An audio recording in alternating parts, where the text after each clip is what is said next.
Good morning and welcome to Talks with Angela.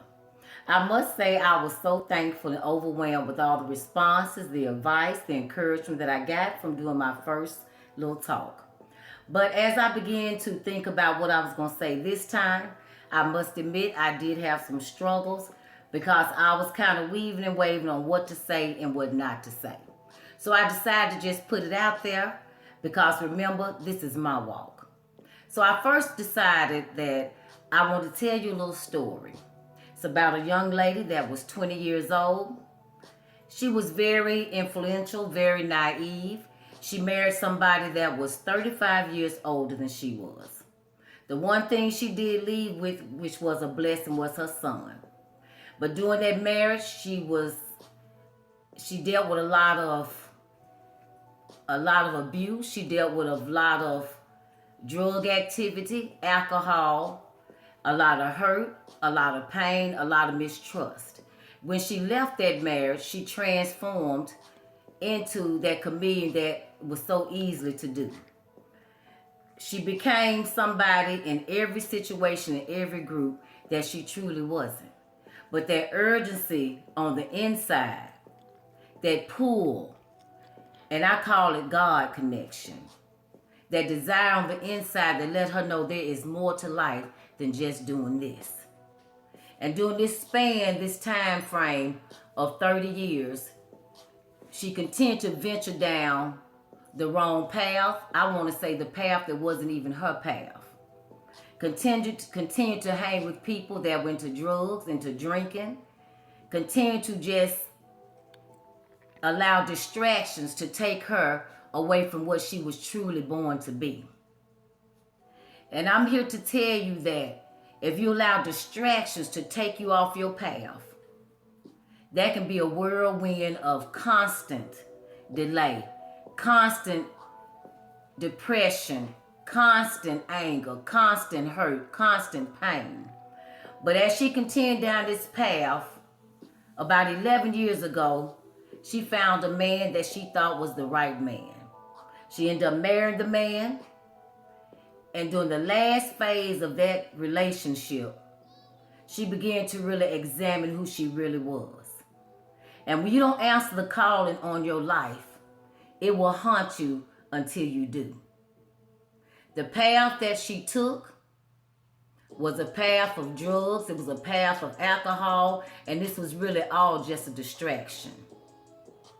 The last incident I remember so clearly.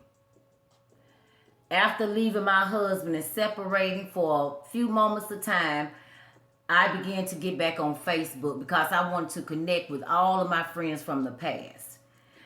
When I got married, I disconnected from everybody, which was a great thing in one way because I developed a relationship with God that I had never had before. I began to become closer with God. I began to tap into who I really was and what I really wanted. But during one of those quiet times, I reached out to some of the people from my past. I remember so vividly as if it was yesterday. I was invited to a little function. Of course, I was still weaving and waving on what path I was going to do. I had left drugs alone many years before that. But I was still that fun girl, that people pleaser, that wanted to just make people laugh and be happy. And we all know by today, the life of the party is mostly the fool of the party. And that's who I was because I lived up to people's expectation of what people wanted me to do or what people wanted me to be, not who I really was. I never forget this last incident. I went to a sporting event, and when I left, could not remember where my car was. And on the way to the garage, I ran into someone I would disguise as my earthly angel. A young man about the age of my son, reminded me of my son, came out of nowhere. I wasn't afraid, but the first thing I said was, could you help me to my car? I don't know where it is. So when we did find my car, the next thing was I asked him, could you please just take me to eat so I can kind of regroup, get sobered up, and I'll take you home. During that time, Me and this young man, we had conversations. I was still telling him to live your life, do what it is that you're supposed to do. Don't wait till you're my age to just step out there on faith. When I got home that night, I went immediately to bed. But that next morning, when my baby girl went out, to run errands and go to the store, she came back in and said, Mama, what the hell did you do to the car? And my surprise and in my hurt and what I thought I did or didn't do, I sat there for a long time before I even got up to go look at my car. It was dented in, it was beat up, it was scratched up. And all I could do was say, oh my God. I allowed myself to get off my path again. I allowed myself to be distracted. I allowed myself to get on somebody else's path that was not mine. And from that very day, I learned. Today, I'm living for Angela. That urgency, that calling that is on the inside of me. The thing that makes me get up in the morning. The thing that makes me wake up at 3 o'clock in the morning. The thing that makes me smile. The thing that I can do for the rest of my life. That's my calling. Be very careful of your distractions. Be careful of your friendships. Be careful of where you lay your head, because you may wake up and you get attached to something that it will take you years to get rid of. Today, I just want to encourage you to stay on your path, to find what it is that is pulling you, that is urging you to be all that you can be. Because if you don't answer that calling, it will hunt you. It will call you until you finally do. What I realized, there are a lot of things in life that will distract us. There are a lot of things in life that will delay us. There's a lot of things in life that will detour us. But when I really sat down and got in a quiet place to myself, when I began to think about my life in the past, there are some things about me that I just had to face. There are a lot of things about me that I had to cry about. I had to shed a lot of tears about. But what I realized was distractions were nothing but a delay. I've been in a lot of relationships that really caught me off beat. A lot of relationships that really took me into somebody else's world, into somebody else's path. And at the end of the day, that urgency that just kept calling on me to answer my calling, I had to find an answer to that, because I can't make anybody else happy if I'm not happy myself. So today, I'm here only to encourage you, only to love on you. Whatever it is that you see as a distraction in your life, whatever you see that may be a delay in your life, a lot of friendships we have to evaluate. You can still love them, but you don't have to bring them to your circle today. Today, I designed this forum, this community, because I wanted to embrace women that are 50 plus, that are just tired of doing the same thing. Then I had some advice from some of my younger people that I love so dearly that said, you know what? Other people need to hear this too that are just not 50 plus.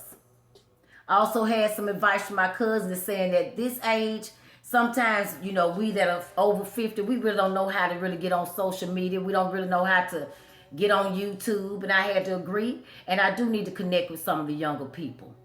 But what I want to tell you, I discovered what my distractions were. What I know today, they were only something that was keeping me from what I was put here to do. Something I'm excited about doing. And this is what I'm doing today, is sharing with you. One of my things were men. Ladies, be very careful about who you choose to lay with. I don't care if you think you're lonely now, but wake up with the wrong person on the side of you and you got more drama than you can ever expect. Relationships are beautiful, but relationships take work and commitment. Relationships are going to make you, some days you feel like you're giving more than what you want to give. Some days you feel like you're getting less than what you deserve. But also in a relationship, there are loving, beautiful things to do with other people, but you have to make sure that you stay on your path. For me, a lot of my relationships with men were very controlling. They were very not for me. A lot of them, I was a people pleaser, so I tried to do everything to make that other person happy, when really I was just making myself miserable. Some of my friendships, I would transform like a chameleon to be what I thought they wanted me to be. So when we go out, like I said, I was the life of the party, but really I was the fool of the party. And when I sit back now and look at it, I was afraid to be who I really was. Because if you don't like who I am today, guess what? It's okay with me. If you don't like that I'm a person that really loves God, I'm a spiritual person, I still love to have fun, but I must keep it in the middle of the road.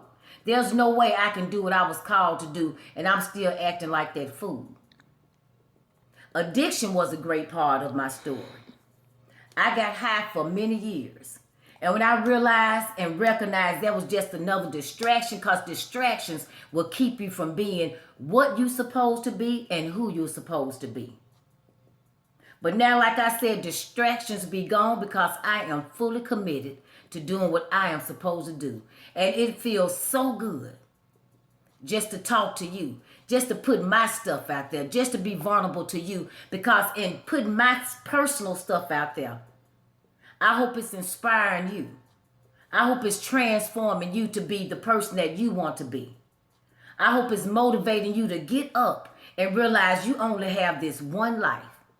We can sit back and worry about what somebody else thinks about us. We can sit back and worry about what somebody else is going to say about us. But who cares? Because at the end of the day, this is what makes me feel good. And at the end of the day, I want you to get up and do what you feel that makes you feel good. And so in closing, I just want to say I love you. You can do this. Go within. Figure it out. What is it that you want to do that makes you happy? What is it that you want to do that fulfill in your life before you leave this world? I got your back. I support you. I know you can do it.